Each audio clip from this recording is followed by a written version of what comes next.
总统先生、女士们、先生们，我们的谈判是在相互尊重的建设性氛围中进行的。我们进行了非常彻底的谈判，这些谈判非常有用。我想再次感谢我的美国同行提出到阿拉斯加会面的建议。我们在这里会面是很有意义的，因为我们两国虽然被海洋分隔，但却是近邻。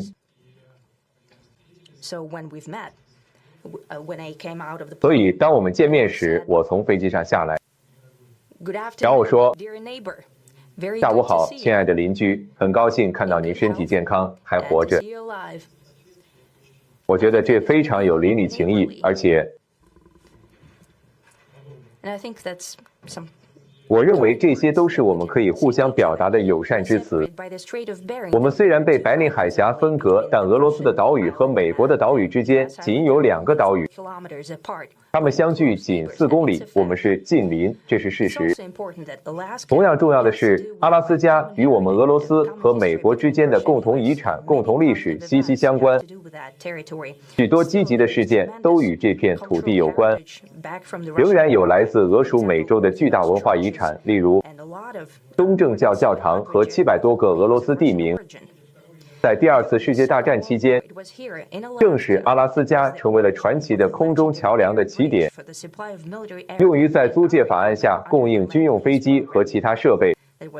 这是一条危险而险恶的路线，横跨广阔的冰原。然而，两国的飞行员竭尽全力为取得胜利而努力，他们冒着生命危险为共同的胜利奉献了一切。我刚去过俄罗斯的马加丹市，那里有一座纪念碑，纪念俄罗斯和美国的飞行员。那里有2面旗帜，美国国旗和俄罗斯国旗。我知道这里也有一座纪念碑。几公里外有一个军事墓地，埋葬着在危险任务中牺牲的苏联飞行员。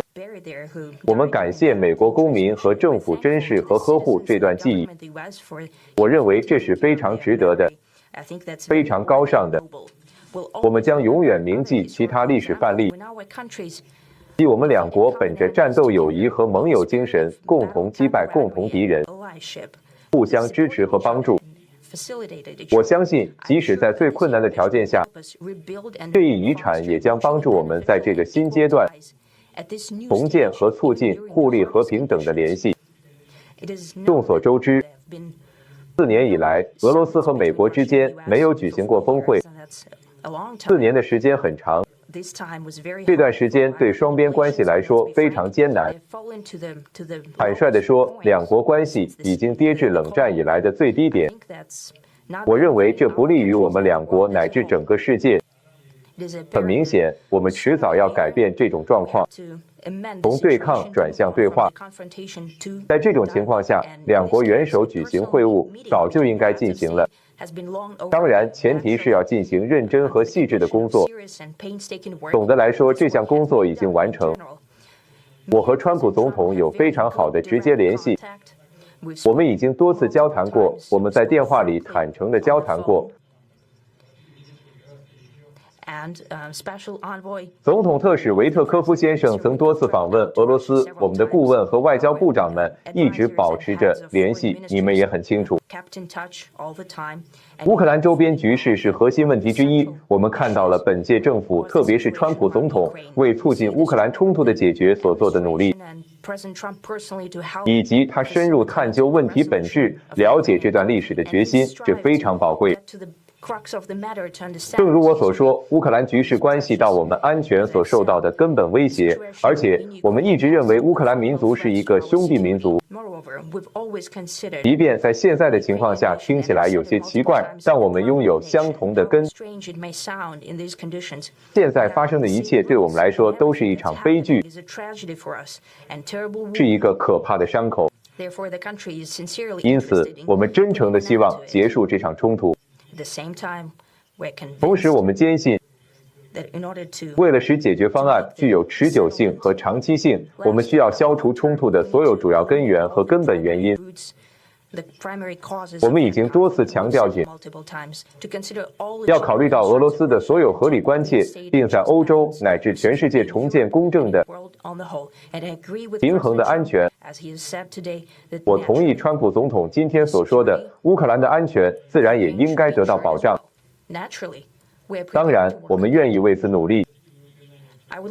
我希望我们达成的协议将有助于我们实现这一目标，并为乌克兰的和平铺平道路。我们希望基辅和欧洲各国首都能够以建设性的态度看待这件事，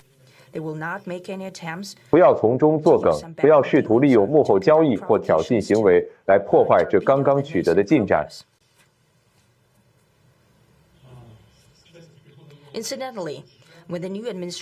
顺便说一句，新政府上台后，双边贸易额开始增长，这一点仍然具有很强的象征意义。尽管如此，我们仍然有20%的增长。正如我所说，我们在很多方面都可以进行合作。很明显，美国和俄罗斯在投资和商业方面的合作具有巨大的潜力。俄罗斯和美国可以在贸易、数字、高科技和太空探索方面互相提供很多帮助。我们认为，在当前的国际背景下，北极合作也是非常有可能的。例如，俄罗斯远东地区与美国西海岸之间的合作。总的来说，两国翻开新篇章，重回合作非常重要。具有象征意义的是离这里不远的地方，就是俄罗斯和美国之间的边界，也就是所谓的国际日期变更线。我认为我们能够真正的从昨天过渡到明天。我希望我们能在政治领域取得成功。我想感谢川普总统为我们的共同努力，为我们对话中良好的意愿和值得信赖的基调。重要的是，双方都以结果为导向。我们看到美国总统非常清楚他想要实现的目标。他真诚地关心他国家的繁荣，同时他也理解俄罗斯有自己的国家利益。我希望今天的协议不仅是解决乌克兰问题的起点，也将帮助我们恢复俄罗斯和美国之间务实的关系。最后，我想补充一点，我想提醒大家，在2022年与上一届政府的最后一次接触中，我试图说服我之前的美国同事，不应该让局势发展到无法挽回，以致导致敌对行动的地步。当时我就很直接地指出，这是一个很大的错误。今天，当川普总统说，如果他当时是总统，就不会有战争，我非常肯定，确实如此。我可以确认，我认为总的来说，我和川普总统之间建立了非常良好、务实且值得信赖的联系。我有充分的理由相信，沿着这条路走下去，我们能够，而且越快越好，达成乌克兰冲突的结束。谢谢。非常感谢总统先生，我认为这次会面富有成效，在很多方面我们都达成了一致。我想说，虽然在一些重要问题上我们尚未完全达成一致，但也取得了一些进展。在最终协议达成之前，一切都不能算数。稍后我会致电北约，也会给我认为合适的各方人士打电话。当然，我还会致电泽连斯基总统，告诉他今天的会面情况。最终的决定权在他们手中，他们需要同意马可、卢比奥、史蒂夫、维特克夫以及从川普政府来的各位优秀人士，包括斯科特和约翰·拉特克利夫的意见。非常感谢各位，我们这里有很多优秀的领导者，他们做得非常出色。我们这里还有一些非常出色的俄罗斯商业代表，我认为大家都希望与我们合作。在很短的时间内，我们已经成为世界上最热门的国家。我们期待着这一点，期待着合作。我们会努力尽快结束这一切。今天我们确实取得了一些进展。我一直与普京总统与弗拉基米尔保持着良好的关系，我们进行过很多艰难的会面，也有过愉快的会面。通俄门骗局对我们造成了干扰，使合作变得更加困难。但他理解这一点，我想在他的职业生涯中可能也遇到过类似的事情。他什么都见过，但我们不得不忍受通俄门骗局。他知道这是个骗局，我也知道这是个骗局，但这种行为是犯罪，这使得我们国家在商业和我们希望处理的所有事情上都难以合作。但当这一切结束时，我们会有很好的机会。总而言之，我将开始打电话，告诉他们发生了什么。但是我们进行了一次非常富有成效的会面，并且在很多问题上达成了一致，只剩下很少的几个问题没有解决。有些问题并不那么重要，但有一个问题可能最为重要，但我们很有可能解决这些问题。我们这次没有完全达成一致，但我们很有可能达成一致。我想感谢普京总统和他的整个团队。我很多时候都能在报纸上看到他们的面孔，你们非常有名，几乎和你们的老板一样有名，特别是这位。这些年来，我们进行了一些很好的会谈，富有成效的会谈。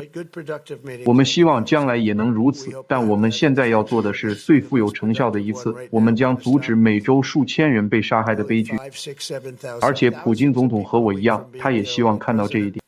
所以，再次感谢总统先生，我们很快会再次与您通话，可能很快会再次见面。非常感谢。弗拉基米尔，下次去莫斯科。这个有意思，我不知道我可能会因此受到一些批评，但我觉得这确实有可能发生。非常感谢你，弗拉基米尔，谢谢大家，谢谢，非常感谢。